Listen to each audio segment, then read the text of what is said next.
All right, welcome everybody to a new episode of Musiccast, the music podcast where we don't really talk about music, but why these songs are so amazing and everybody should hear them.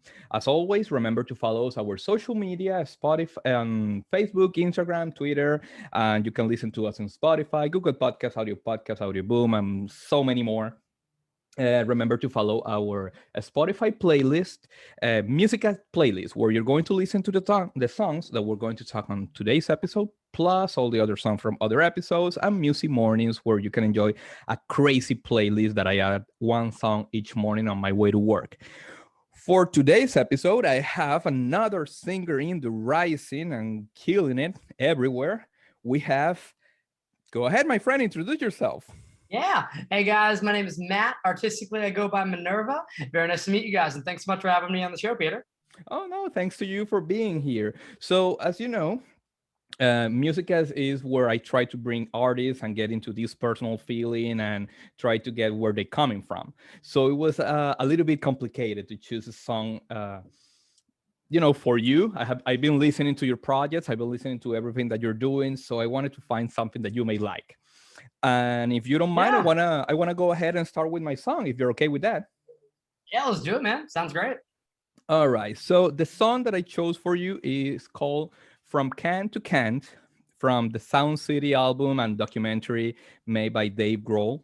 Yeah. All right. All right. You know it. Perfect. So, Not pretty well, but yes, I definitely heard it once or twice. okay, perfect. So this song is, well, it has such legends. It has Dave Grohl and Battery. You have, sorry for that. You have Taylor Corey doing the vocals, and well, so many more. It was an amazing project, and this song, I think people hate it. I mean, when I was looking a little bit on the on the reputation of the song, people were not really too happy about it, and I think it's because when you get so many legends, you were expecting, I don't know, like another Bohemian Rhapsody, but of heavy metal. And I don't think that's the point of the song. The song is like a crescendo of a little bit of angst with life, but it gives you so much energy. I reflect or I feel that this song is because you had somebody who wronged you or backstabbed you in some point, and you're drawing the line to say, hey, fuck it, this is now this is me, and I'm not gonna let anybody to bring me down. And I feel a lot of that in your lyrics. I mean, you're trying to express yourself, and you pretty much don't care for anything that goes right. I've always used music very much as like a outlet for my negative feelings, and just in general, like it's been a really important way of me trying to find like who I am as a person. You know what I mean? Like, Mhm. and trying to find that separation between who is Matt, who is MNERVA, and then like where those two worlds intersect, if you will. And yeah, like my first single I put out was literally called Geek, and it was just about like my love of things like Star Wars and like anime and all this other non-rapper things. You know what I mean? And that was a really liberating moment for me. So yeah, I love how like Dave Grohl's like, hey man, I'm gonna make a record in a garage. I don't care what anybody says. Or like hey man, like people think it's stupid to make a documentary series about like a bunch of different cities and write an album about it. I'm gonna do it. Like I've always loved that rock and roll spirit, and like even though like I've been more of a hip hop artist in the past, I'm actually really excited for my next wave of things because it's a lot more in my rock direction, which is really like where I'm coming from. So I've always loved that in spirit and have tried to embody that in what I do. Nice, nice. And I know if you keep that attitude, you're gonna go far, because that's what I think Dave Grohl is at the same time. He doesn't care if people love it or not. He's enjoying doing music, and just people gonna love it. Yeah, he just makes good music, man. Like seriously, I don't think in the 20, oh God, are they in 25 years? I think they're on 25 years now. In the 25 years the Foos have been around, I think there's been like maybe two albums I haven't like absolutely loved, but even then it's like this is still like good music. You know what I mean? It's like that's so cool to be able to say. And like I really think that they're like some of the last like rock gods and like legacy Oh acts yeah. that are still going. And I like I hate myself so much, man. I literally had a chance to see them in 2011 on like the Wasting Light tour, which is like my personal favorite Foo Fighters record, and I didn't go. And to this day, I'm like, I want to go see like another show that was like completely forgettable, and I'm like, if I could go back and like slap 15-year-old me, I'd do it so hard, my friend. I'd do it so hard. No, I get it. I missed a Metallica concert once, and I still can be to forgive Oh, myself. Yeah, but no. it happens. It will not happen again. I can tell you that. Agreed, agreed. So I forgot to mention a little bit of technical. So this is from 2013, which I actually heard pretty much when the song came around. So I'm always saying that I don't know why this album didn't get as much fame as it did. I mean, you have so many legends that come from Sound City, and just people were enjoying music. And dude, we have to save the legend gods of doing, in old music, doing this amazing stuff. But that was just a little bit of sidetrack. I wanted to ask you. So you told me that you're coming from the rapper part, the hip hop, but you're now implementing a lot of rock. Yeah, definitely. So you can't see it right now, but like literally like the majority of like, posters in my room, for example, it's like, I'm rocking Deftones right over there, and, like Linkin Park, like right behind the screen. And like, that's really like, I'm rocking like 21 Pilots over there. And that's really like, where I come from as far as like my background goes. And so because of that, it's like, I don't know, like I'm a drummer. I've been playing for about like 20 years. So because of that, like rapping really came easily to me because it's like, cool, it's rhythm, like, I had to like learn pitch and like learn how to sing, and that was like pulling teeth, you know what I mean? But rhythm, that just made sense to me. So when I really like dived into hip hop, like I felt deep in the hole, man. And like getting the Right. actual like, technique and craft down, and like, oh my God, like here's how alliteration works. Here's how like, like punchlines work. And like that was so exciting to me. But like I feel like I've taken it, like obviously there's always more that you can take. But I feel like I've taken my rapping like to the point where I'm like, I love what I do. I'm really happy with this. And now I want to explore like, more like where I came from and like different ways I can fuse together rap and rock. And like, I've been doing it, like, for example, I wrote a musical over quarantine that's like a trap rock musical. It's like what I call Wow. it, approaching like, that type of music from that angle bred a lot of really cool results I'm really excited about. Or like, I'm about to drop my first EP later this fall, actually. Just dropped the first single from it actually this last Friday. And Nice. yeah, for that one, I was like, okay, cool. Like, how can I like take like those Linkin Parks and those Papa Roaches and like bring that into like, 2021, right? And so that was like the most gratifying project for me. So I got a whole like record of stuff like coming like that, and I'm beyond excited to finally get that out there. Oh, it's gonna be amazing. I know we need more Linkin Park style stuff. People have been forgetting about it, and I don't know why, but I know it's amazing that you're having all these different background. Would you, if you have to decide one, which one would you go with, rap, hip hop, or with rock? Man, I always see my career as kind of like a progression right now. Like I Okay. started out as like, I'm a hip hop artist, right? Now I'm like in this little in between phase. Like I'm actually working on like my next record after this next one that I already got coming out. And it's like, it's coming more rock. And it's like, I'm really excited about it. Cause like, I haven't sung a lot in a long time, and it feels really good. Like I got a very high tenor, like Chris Cornell style, like voice, you know what I mean? So like, Okay. yeah, I think that's really like where I'm going to go for now. And like rap will always be a part of what I do. You know what I mean? But like, Yeah. I don't want to just be a rapper for like a lot of reasons. It's like, I've always been that like odd man out, like in hip hop communities, like everyone's out there, like, smoking a joint, like in sessions. And you're like, hi. And so like, I love hip hop. I always love hip hop, and I have a huge respect for the culture and like, just everything that like, it's done for me so far from like an artistic standpoint. But yeah, I'm really excited to go back to those roots, especially now that like, pop punk is coming back, for example. And like, Oh, yeah. I really think that there's going to be a huge eye on like, this type of music again, especially coming from Nashville. Like I literally just had a friend get signed like last week coming out of here. And I really think like this is going to be like a really cool safe haven for like, a lot of new music coming out like in that genre. Oh, that's cool. That's cool. And you already mentioned Deftones and Linkin Park, like being 21 Pilots. You have inspiration from them. And they're more into the rock. Which one would you say is your hip hop gods that you always? I would go J. Cole's a huge one for me. Obviously Eminem. I mean, my God, like Yeah. he continues to keep raising his bar. I mean, to the point where like literally like normal people are like, I don't get this anymore, man. Yeah. From a drumming perspective, I'm just like, oh my God, what is he doing next? This is so cool. Yeah, I was gonna say J. Cole, Eminem, Logic was a huge one for me. We're actually from the same hometown, which is super fun. Really? Yeah, when he's talking about like 301 repping the second I step in, Maryland, like all that kind of stuff. I'm like, that's me. That's literally like I was in Gaithersburg.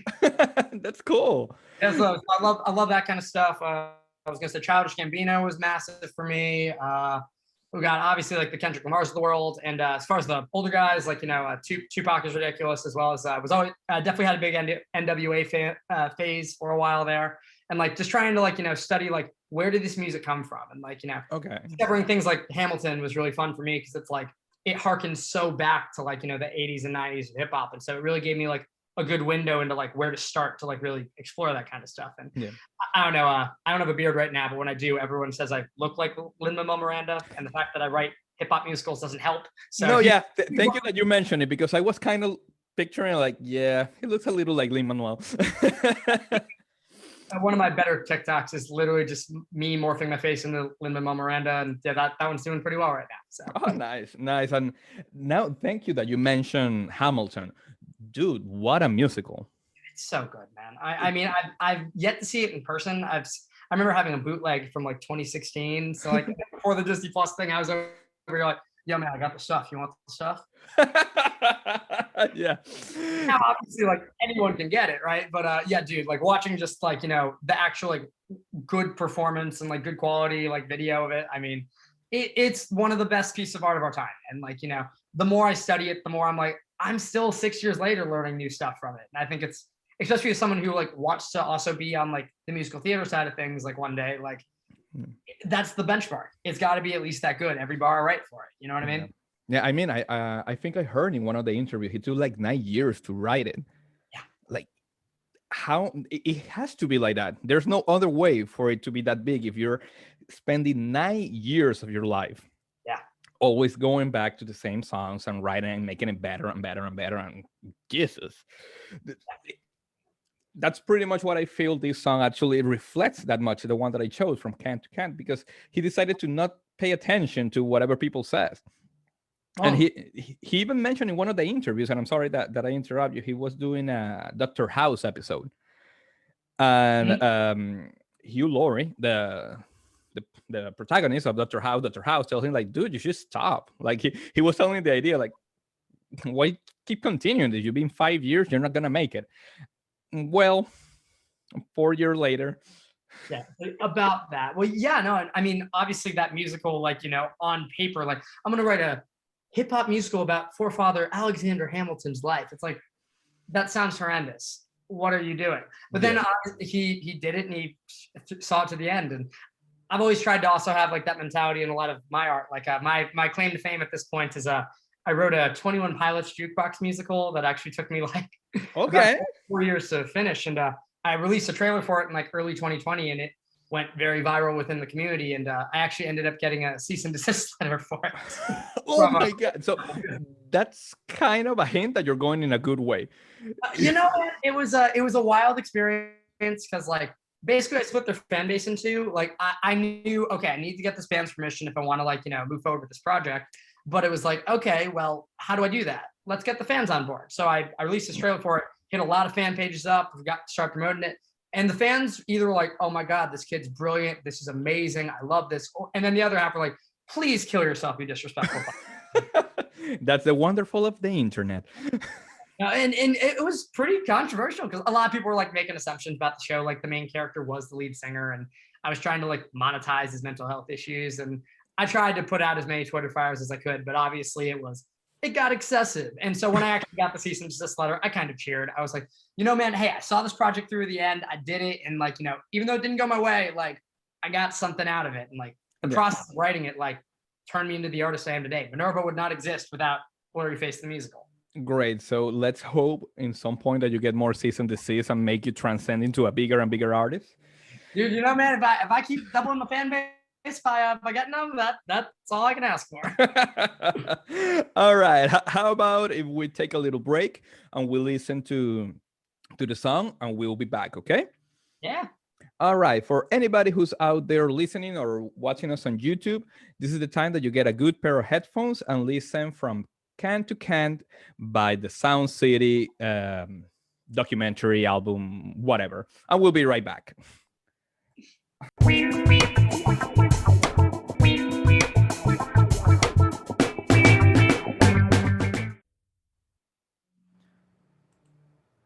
All right, and we're back. Oh. I think there's no point, like there's no maximum volume for that song. You can always put more and more and more. Dude, and Corey Taylor's such a good vocalist. Like, obviously, he's known for Slipknot with, like, just like, oh, the entire time and stuff. Like, I know, like, he is such a good singer. People don't know. Yeah, I don't know why people were I mean, like, I get why Dave Grohl says, like, fuck you guys. It's a really good song. You don't have to do it. I mean, he's famous for a Slipknot, but dude, that song. Well, and the way that song also, like, from a drumming perspective, like it's like swung for like, the first half, and then like, and then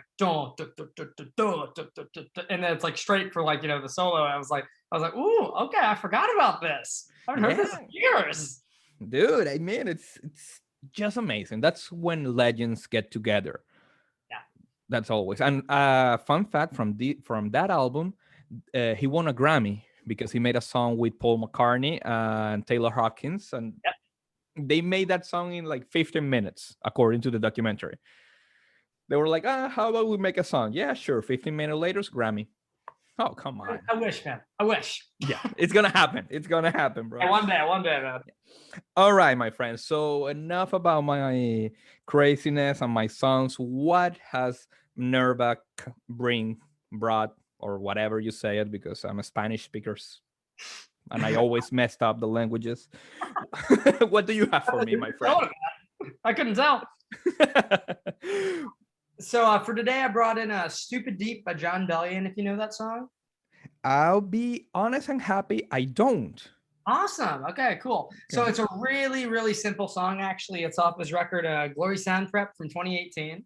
Okay. This was, I remember actually so well the first time I heard this song. So the lyric, it's literally like 2 verses and that's the entire song, right? It's just him repeating them over and over again. But the lyric is, what if who I hope to be was always, wow, I should know. What if who I hope to be was always me, and the love I fought to feel was always free? What if all the things I've done were just attempts at earning love, because the hole inside my heart is stupid deep? That's like the majority of the song right there. And I remember I was driving home from a movie one day in 2018, and I was like, oh, hey, John Bellion released a new song. Let's go check this out. And oh God, I was not ready for it, man. It plays, and I was just about to move to New York. I was living in Nashville at the time. I did not love where I was at in my situation. I just run out of like a lot of different friend circles and just really felt very lost at the time. And I remember just the song plays, and like, by the end of it, I'm like just screaming this song out. And I'm like crying as I'm like driving home from this movie theater, you know what I mean? And I'm like, I've never actually had a song on like first listen I've like, straight balls. And that's what happened here. And I was just like, I've always had a lot of self-worth issues. Like I was bullied a lot growing up, and like, I very much was just never really believed in myself, and always felt like, okay, I'm the underdog. I gotta like, fight for everything I have, like fight for people to love me, fight for like, my music career, fight for, and just this realization, that's what the working title of the song was the realization that like, you just deserve that for being you, and you are enough is basically what the song's about. And I just, it was everything I didn't know I needed to hear. And that just, I literally just sat in my driveway then once I got home, just listened to the song like 4 more times, man. And it destroyed me. And to this day, it's top 5 favorite songs of all time for me, always. Oh, cool. Now, what a coincidence that part of the 2 songs has something in common. Is like your song, you want to be you, and in From Can to Can is you don't care about anything. Like you put your limits, and this is who I'm gonna be. Like, wow. We all have that energy, right? That is coming and that inspire us from music. Exactly. And I just remember hearing this and just being like, this is why I do music. This is why I love this. And I'm like, I want to write this song for somebody else. And you will. I know you will. Yeah. Because okay, so now that you mentioned that you were doing this song reminded you that that's where you're doing music. How did you get into music? So my parents are actually both musicians. My dad's a drummer and my mom's a singer. They actually met in a jazz trio back in like the 80s, 70s, one of the 2. And so, then like 20 years later, I came around. Yes, that's what happened when mom and dad loves very much. Birds and the bees. But they got out of music eventually, and then from a young age though, my dad taught me drums when I was 5, and so I've been doing it ever since. And then my mom helped me out with singing as I got older, but did not come easily to me. That was not Oh, natural at all. really? I worked very hard to be the singer I am, and I'm pretty good at this point, but took a many years of vocal lessons to get there, and many years of screwing up my voice until then.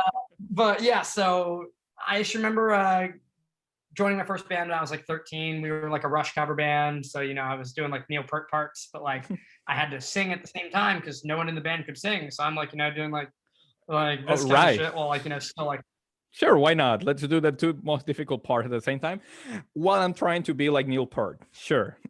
Yeah, man, it was a time, but I got honestly pretty good at it, and it's a good party trick. Actually, rapping and playing drums is something I'm known to do for shows, so it's a fun time. But basically, so essentially, I just remember getting the songwriting bug actually from joining that band once we started doing originals, and I was like, I always want to do this. So when the band broke up, me and my bass player, we just started writing songs in my basement, and then I was like, all right, cool, I'm gonna go to Nashville, I'm gonna start a band, it's gonna be great. Then I moved to Nashville and was like, oh wow, no one wants to start a band, everyone wants to be a solo artist. Beat him or join him, I guess. And so yeah, my journey was basically just I started writing that 21 Pilots musical and followed that trail for a long time. But eventually I was actually listening to a Deftones song called MNERVA while I was working a desk job. And I was kind of like, okay, I really hate this working stiff thing, and I want to tell my actual story myself. And so I was listening to the song, and I was like, what if someone took like the sonics of like shoegaze music, like this Deftones stuff, and put like hip hop with it? And that was really what started like my journey as an artist. And so been doing it ever since. Wow, cool. Now, what are your thoughts about Deftones? You mentioned a lot. I mean, you have a poster in there, which I can see. I love that band so dearly. Diamond Eyes actually is going to be my favorite record by them. I just remember first hearing it from front to back and being like, this is a perfect record from a musical standpoint. Like, I write such different lyrics than how Chino writes, because he writes very like, conceptual, like they're visual, they don't necessarily mean something. Tormented lyrics, depending on the song that you're listening to. Yeah. It's very much like it invokes feelings. And I just love that about that type of music. And I'll put on any of the records and just feel like I'm drifting away, and I don't smoke personally. So it's like the closest I've ever gotten to like feeling high, if that makes sense. Yeah, no, you can always get high from listening to music. I believe so.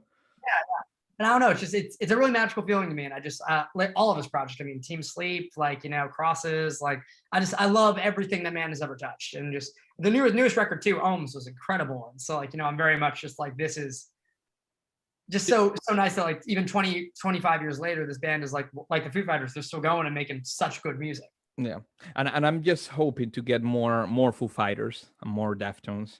And I know you're in there making it, creating, and something's gonna happen. I know that for sure. You're mentioning legends here and there. This time, a little bit of a tough question. You can only choose 3. Okay. Just 3. It can be hip hop, rock, pop, whatever. Your 3 favorite bands or artists in the whole world and history. All right. In order or just in general? Just in general. Cool. I'll probably do one each, if I'm being honest. Okay. Linkin Park, 21 Pilots, and then probably John Bellion, actually, if I had to be honest. Yeah. Okay. So it works out that I'm promoting that song today for him. All right. So that leads me to the next question, or kind of a small game. It's called Fuck, Marry, Kill. Ooh, oh God. And you choose your own choices. I'd kill John Bellion, I'd fuck 21 Pilots, I'd marry Linkin Park. That was surprisingly easy. Yeah. Would you care to develop why you make those options? I mean, normally people tend to spend like a minute, like, oh my God. Although I adore John Bellion so much, I feel like that's definitely the one of those 3 that I revisit the least. Okay. Actually, I'm actually going to change my answer. I'm so sorry about that. I'm going to change my answer from a fuck, marry, kill. I would marry Linkin Park. I would kill 21 Pilots, and I would fuck John Bellion. And here's why. I think I can get why. I would kill 21 Pilots for giving me that fucking cease and desist letter, but I love them. Of course. I love them dearly. No, serious. It's really cool, actually, that I can still listen to that band despite having that history with them. I would fuck John Bellion because I mean, every time I listen to his music, it's a euphoric rush, and that's how it works. And I'd marry Linkin Park because I would want a lifetime of them. I don't want them to go away. That's not a one-time thing. This is I am committed to this band. All right, that's cool. That's cool. I like it. I mean, that cease and desist, you can frame it and say, hey. Fun fact. Yes. Yes. Love it. Already on that, buddy. Already on that. Okay, I have nothing to say then. God, that was awesome. That was awesome. All right.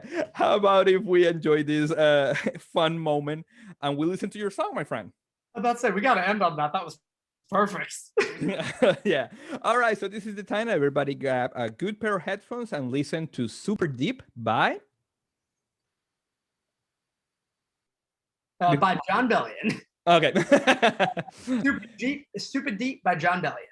All right. And we'll be right back, guys.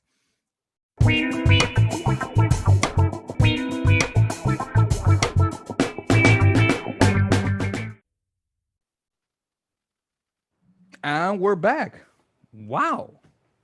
Right? Wow. That was a really cool song. Now that one, it hits me every time. Like especially when it gets to the end where he's like, just screaming up top of his lungs, like just going for it. I'm like, that's music right there. That's why I do this. Yeah, and I love the whole rhythm and music and sound, such different sounds at the same time happening. I wasn't expecting it. I don't know why. I was getting like more mellow vibe when you told me about the song, and I get all this stuff going on at the same time. I'm like, cool. I imagine you listen to the whole album itself. Yeah. Oh, it's hot take. It's his best record. A lot of people disagree with me on that one. I will die on this hill. It's incredible. Glory Sound Prep 2018. It is just wow. All right, that's cool. So imagine you have this song that it reminded you. How would you say is the trip has been since then, since you first heard the song, and now you basically fell in love again with doing music and growing up? And how do you feel at this point in your career? Man, honestly, it's very up and down sometimes. I mean, like trying to be an independent artist, like, you really you feel very alone a lot of the time. And like, I'm really glad that I'm starting to build a really incredible team. Like my PR agent for getting us connected right here. Shout out Sam. She's incredible. Fearless PR. Definitely hire her. She's wonderful.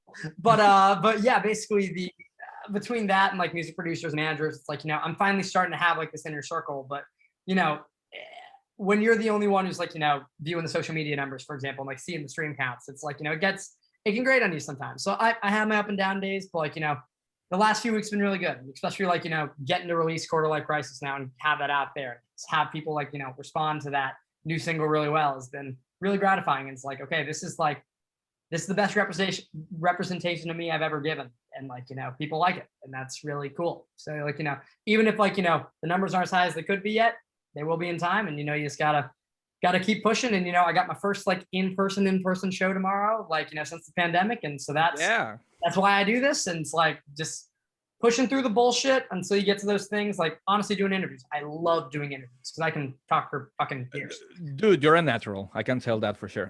Thank you. But yeah, like doing live shows and doing interviews and stuff like that. It's like, cool. That's why I do this. And like writing songs and getting that lyric that like, is exactly the way I'm feeling and what I wanted to say. It's like, that's really, those moments are worth all the like, oh my God, the existential dread. What am I doing with my life? Oh my God, I happen. I get it so bad. Yeah, it happened to me again with the podcast. I'm always watching numbers and what do I do? Should I make more stories? How do I get more people here and there? And sometimes just enjoy the ride and people will come. Exactly. Yeah. And the good thing, I can tell you're a communicator. And when you have something to say, people will get to you. And if you're real about it too, like, I mean, as soon as you start like, trying to be fake and like, trying to put on a certain face, like people can smell that shit so fast, man. It's like, I just really try to like, be myself. Like on Instagram, I'm like, hey, like, I'm depressed. It's okay. Like I try to like go that angle sometimes. And like, and because it's real. And like, it's not me trying to pander to people. It's legitimate. It's like, no. Like, listen to the music and like, you'll see my story. And I'm just going to try to give you guys exactly what I think you need in order to like, find. Yeah, no, I get it. I get it. And that of being real, that's why I moved to Miami because it's you cannot be as real as possible if you're a metalhead in Miami. Like Yeah. everybody's listening to salsa, bachata, and reggaeton, and like, yeah, no. That's Maybe I love that though, because you got your own identity, and that's wonderful. yeah, it's crazy, it's crazy. But no, Miami's fine. It's just Mhm. we need more rock here in Miami. I do. Next time I'm in Miami, I will definitely hit you up, man. All right, So, perfect. That'll be great. so let's do it. And we can do another interview right here in the studio. That'll be great. Hell yes. All right, as we go into the last part of the episode, this is the time where I just mute my mic. You go ahead, promote yourself, tell us about your single, your projects, your next season disease, or whatever you want to mention. Go ahead. All right, guys. Once again, my name is Matt. I go by MNERVA. That's going to be Minerva with no I, so MNERVA, because I wanted you guys to find me on search engine optimization. It's a great time. But anyway, y'all, so you can find me on Instagram at I_am_Minerva. Same with on TikTok right there. On TikTok, you'll see me dropping a lot of unreleased verses, as well as I do a daily series where I post a section of a song from my musical every day. I'm on day 59 right now. So, got a lot of fun stuff in store for that. So go check that out. And then, yeah, you can find me on Facebook and YouTube. Just look up Minerva and go through when Google says, did you mean this? No. You meant MERVA. That's me. And so, yeah, you can find me on there. I got my first single off my debut EP, Talk Too Much, Quarter Life Crisis. It's out now. You guys can check that out. I got my next single coming August 13th. I just submitted that today. So that's going to be the title track off the album, Talk Too Much. And yeah, that's to say. Got hopefully going to have some video content and everything else coming soon. So yeah, got a lot of fun stuff. And I hope you guys check me out. Perfect. And remember, all these links are going to be here in the description. So just make click. And if you don't want to look it up, it's right there. Read and click and follow him and make sure to just stalk him on whatever project he's going on. And yeah. All right. Thank you so much for listening, watching, and trying to understand the crazy shit that I say every episode. Remember to follow us in our social media, Facebook, Instagram, Twitter. I know I always forget Twitter. There's a lot of hate in that social media, but I will get there. I know. Will not be hateful. Probably will hate some other people, but I'll pay attention to Twitter. Believe me. Follow us in all other podcast platforms where you can put reviews and all that. So, I'm promoting myself as well. And we'll listen to you. Thank you so much, Minerva, for being here. It was amazing, my friend. I hope to have you at some point right here in the studio. And I'll see everybody in another episode. Bye. Thanks so much, Peter. This has been a blast.